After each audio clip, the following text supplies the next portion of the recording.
Welcome into a very special edition of Roundball Roundup. We're just one game away from the Final Four.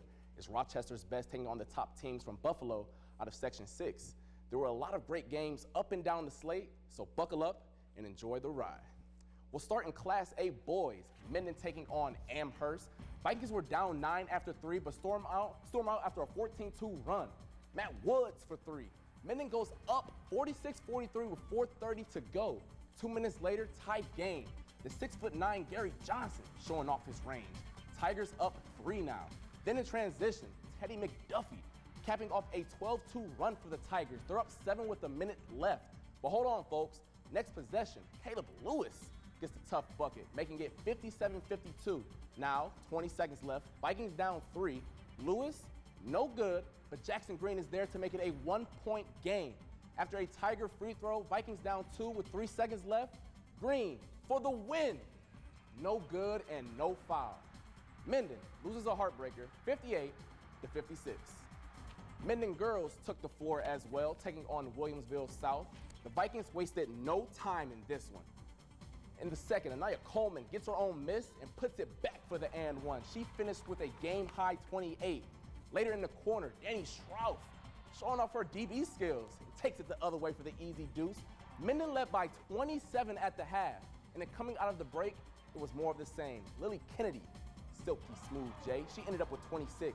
Mendon did Mendon-type things in this one as they win 77-35. Class AA action now, Kearney taking on an undefeated Lancaster squad. BK took it to the legends in the first half. Anaya Rowe picking up where she left off last week with a tough Euro finish in traffic. Then later in the second, Rowe finds Clarissa Good camped out in the corner. The freshman making it look easy out there. Kearney takes a 20-point lead into the half, and in the third, Good showing off her floater game. She had a game-high 19. Kearney heads back to states for the first time since 2019 as they win 64-55. Sam Lewis's shoe game on point today. East Rochester up against Brosberg in Class B. Pick things up in the second quarter. The Lady Bombers are rolling. Lily Funk with a tray bomb right there. ER takes a 21-point lead, but the Bears storm back. Late third now, Tatum Jemerson knocks down the triple. Brosberg takes a 1-point lead. 2 minutes left in the fourth now, game tied at 53. The 8th grader, Anaya Eldridge with ice in her veins. East Rochester holds on for the win, 60-57. In the Class C game, Avon taking on Salamanca. The Braves with some work to do in the fourth. Down 12, Lee Hart knocks down the 3. Then the next possession is Michael Rowland's turn. That makes it 55-49 with 6 minutes to play. After a Salamanca 3, Avon goes on another run. Zach Colvin down low. He had a game-high 31.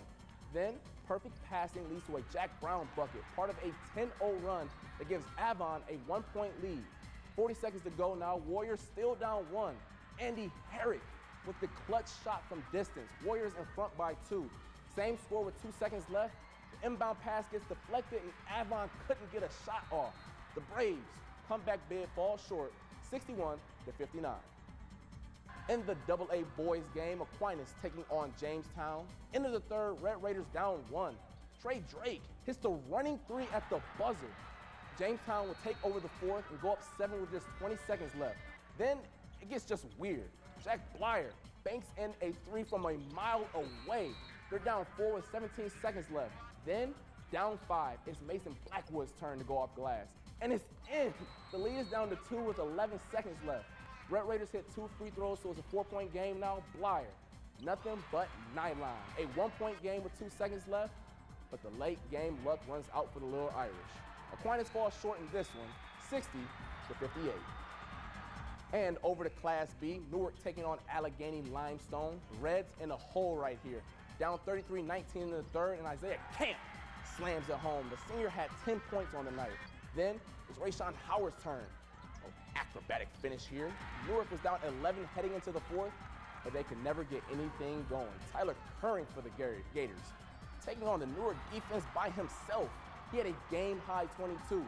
Newark falls short in this one, 45-30. 2 top 5 teams squaring off in Class B. Waterloo taking on Lukeport. We go to the second quarter. When Giovanni White Principio gets it on the block, Yeah, good luck stopping her. The Indians take a 7-point lead into the break. Second half now, Waterloo in full control.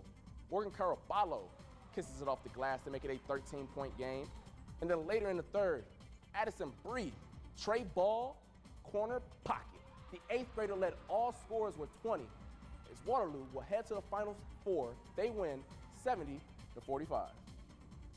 And in Class D, Batavia Notre Dame taking on Sherman. Hopefully the luck of the Irish wears off on the court. In the third, Irish down 1. Paige Grotto with the mean block. She blocked that like they had beef or something. Fourth quarter now, Irish now down 3. Lindsay Weedman showing off her post moves down low. And on the other end for Sherman, Hayden Fisher cashes out from deep. Sherman gets the win in a low-scoring affair, 35-29. Also, shout out to the Section 5 boys composite bowling team who won state title today. First time ever Section 5 has come out on top. And that'll do it for us tonight. Thank you for joining us all season long on Roundball Roundup. I hope you guys at home had just as much fun as I did bringing you all this hoops action. But fear not, we'll be following all of our teams all the way to Troy for the state championships as they try and bring home a title. But until then, thanks for watching. Be sure to turn your clocks ahead and have a great rest of your evening.